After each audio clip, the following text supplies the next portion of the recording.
living on land, you take Wi-Fi for granted. Honestly, living on land, you take having service at all for granted. And on the ocean, you're not gonna have either one.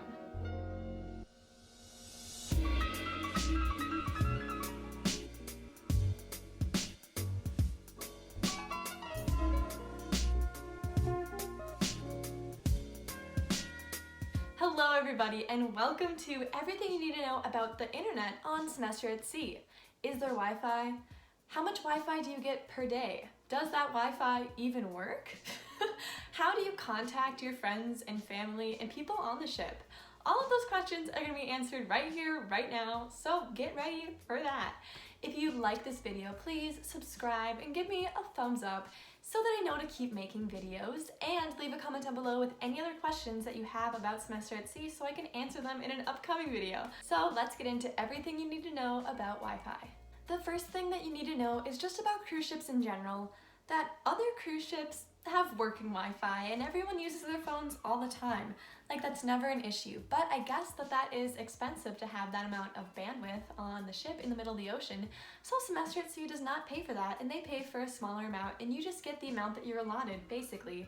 Like, there just isn't that much Wi-Fi to go around with Semester at Sea. And there's conspiracy theories that they actually do that on purpose, and they give you just like a tiny amount of internet per day because they want to create like the Semester at Sea community. They don't want people on their phones at meals or on social media, and honestly it's kind of nice because no one has their phone out when you're at dinner, and it's honestly sometimes just left in your cabin because you can't use it anyway except for like photos and telling the time. But if you bring a watch, like, you don't even need to bring your phone with you. So it's kind of nice to not be addicted to your phone, and when you get off the ship you're sort of like, what is this thing in my hand? Like, I can talk to people who aren't with me all the time? Crazy. But it is sort of sad to not be able to contact your friends and family easily or contact other people on the ship even. And I sort of missed like seeing Instagram and being able to post pictures while I was on the ship. So it's just a little bit more complicated with the small amount of internet that we actually get to have. So on Semester at Sea, the amount of Wi-Fi that you get to use per day free of charge is 50 megabytes, which equals like 20 to 30 minutes of usable Wi-Fi. And then also a 5 to 7 minute kind of like quick check period, and you get to use both per day, and it's the 50 megabytes per device. So you also get to use that Wi-Fi on your computer, so it refreshes every day, and the way that you use it is that you put in your login and your password, and then it opens up on your phone, and it works for like the 20 or 30 minutes, and then it just shuts off again without a warning or anything. So this Wi-Fi is good for like checking Instagram, Snapchat, sending texts. It can work for that too, but it's awful for watching videos on YouTube and calling family members, so do not use it for that. Do not use it for phone calls. There is also an option to purchase more data, more Wi-Fi, more minutes of Wi-Fi per day, but I don't really know anyone who did that. It's sort of expensive, and honestly, like, you don't need that much. It's an inconvenience, but you don't need to be on your phone. If you want to make phone calls home while you're on the ship, you should pay for a calling card at reception on deck 5. And this is about $20 and gives you like 6 hours of like talking on the phone in the phone that's in your cabin. So this is a great option because it's pretty cheap, and your actual cell phone isn't gonna work on the ocean in any way for calling people at home. But this is sort of difficult because if other people are using the line, like I think maybe more than 5, maybe more than 10, like on your floor, then you cannot make a call out. You have to wait until the line isn't busy, which is really too bad. But it's worth it. Like, this is a good way to call your family and friends. So buy a call card from reception. As for texting with the Wi-Fi on the ship, the texts will come in when you turn your Wi-Fi on, but if there's pictures that someone sent you, they're not going to download, and it can take up a lot of data to send text back out. So honestly, I think it might be better to use like Snapchat DMs or Instagram DMs or even WhatsApp, something that isn't like the messaging on your phone will use less data. Also, do not send photos while you're on the ship. That will use up all of your Wi-Fi really fast, like so much data. So wait to send your travel pics until you're in country.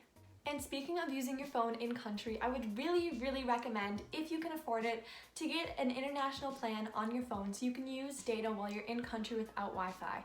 Because when you're on the ship and you can't use your phone at all, like, you're gonna miss being able to text people, send photos, and it's hard to find Wi-Fi in a different country because you have to go to a restaurant or a cafe and then like buy something and sit there and use their Wi-Fi, and that's just really complicated, especially if you're trying to make travel plans or even use maps in the city that you're in, which is really important. And if no one in your group has an international plan, you're gonna be really stuck without being able to do that. And it's also so nice to get to a port and know that at night you can call like your mom or your dad or your best friend. Like that is so fun if you have an international plan. So there's some plans that are like $10 a day, the days that you turn on your data. So if you don't want to use that $10 a day, or if you don't want to use data that day, then you just turn off data, put your phone on airplane mode, and it won't charge you. This is also really important for when you're on the ship. You should totally turn your phone on airplane mode and turn off your data, because if we get too close to land when we're sailing, then like it'll count that as a whole day automatically. Like you don't get a notification to choose. It'll just turn on the data since you're close to like a cell tower, and then it'll waste your money because you're not going to be able to use it probably anyway, because we'll be close to land for like maybe 20 minutes and then we'll be back at sea. So just keep your phone on airplane mode and consider getting an international plan if you can afford it while you're in country. Okay, back to talking about Wi-Fi on the ship.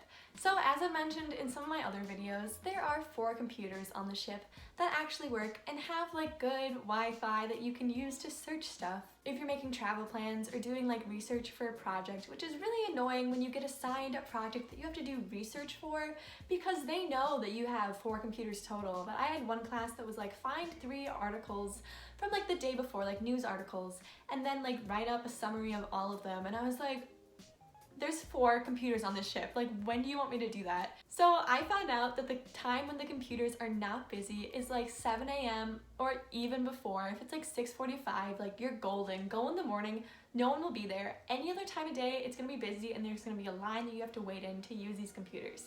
But these computers, they work for everything, basically. This is your best option for ways to use Wi-Fi on the ship that is not through your phone or your own personal computer.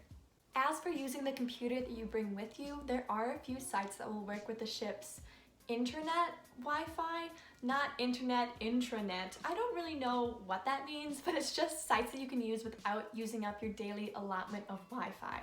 So the sites that work for that are like Moodle, which is where they post your assignments for classes and all the things you have to read. And then Nextcloud is where they post larger files like videos or shared picture albums for fun days like Sea Olympics. And then Homeport works, which is like ship updates, and a few other sites like Wikipedia and like BBC News. But I'd say that if you're gonna be typing up assignments, which you are, you're gonna be writing papers, you should have another option besides Google Docs, because that probably won't work on the ship. So I use like Microsoft Word all the time because you don't need Wi-Fi to do that. So be sure to think about that before you get on the ship to make sure you have another option for typing up documents. And of course, communicating with the outside world is something that you're gonna want to do while you're on the ship. So the best option for this is using your Cmail, which is an email account that you're going to be assigned when you get your login information for the ship. So once you're accepted, you'll get your Cmail probably like a few weeks before you leave for the voyage. So what you're going to want to do, if you want all of your other emails to be forwarded to this address while you're on the ship, you can set that up. And also you're going to want to tell your friends and your family, like your grandparents even, your Cmail so they can email you while you're on the ship and you can email them back. And that is so fun. It was like my favorite part of the day when I'd get an email from like my roommate. I'd be like, oh my gosh. Like my roommate from my home college, I'd be like, oh my gosh, she remembers me. I got a really long email. I'm so excited to read it. It gives you something to do. It's really fun. But also keep in mind, you can't really send photos over email either. So just remember to send photos once you're in country and have either data or good Wi-Fi at a cafe or something. So what I did is I posted my email address on my Instagram before I left. I was like, guys, guess what? I'm going on this thing called Semester at Sea. I'm gonna be gone for a semester on a ship. Here's my email if you wanna email me. This is the only way we can communicate. So do something like that so everyone can keep in touch with you while you're gone. And this is just a side note, but you can also sometimes get actual like mail when you're on the ship, when you get to a port. So my mom would send me letters every port, and sometimes they'd arrive, sometimes they wouldn't, because based off of like the address that they gave her, sometimes it just wasn't right. And you know that when you're writing them that they might not get there. But I got a letter from her basically every port, and one from my roommate for my birthday. So that was really fun. That is also a thing to tell your friends and family, that maybe they can send you letters, but they might get lost. But it's really fun if they get there. So that is another way that they can communicate with you.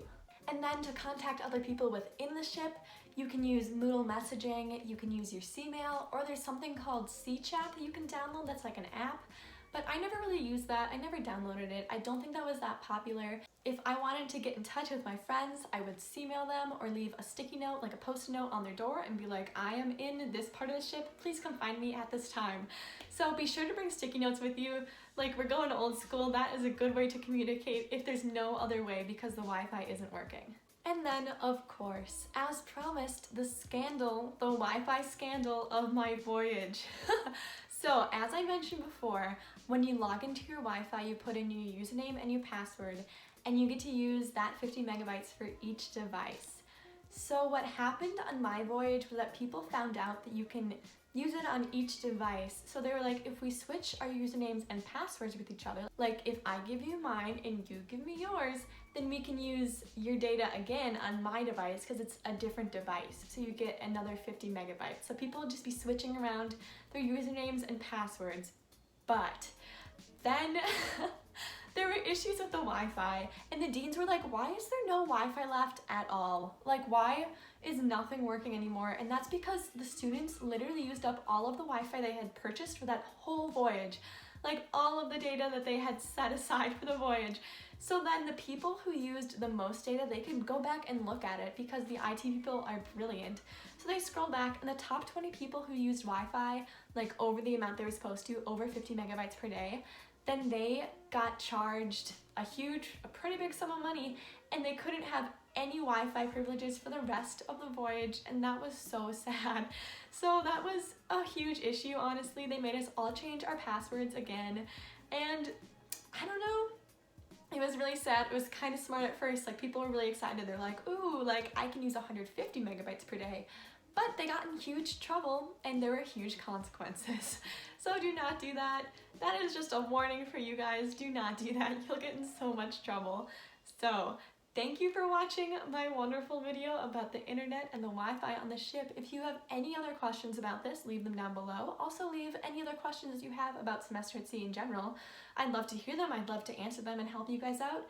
And it gives me more content for my videos coming up. So that is a win-win situation. So like and subscribe. Thank you guys for watching. I'll see you guys next time.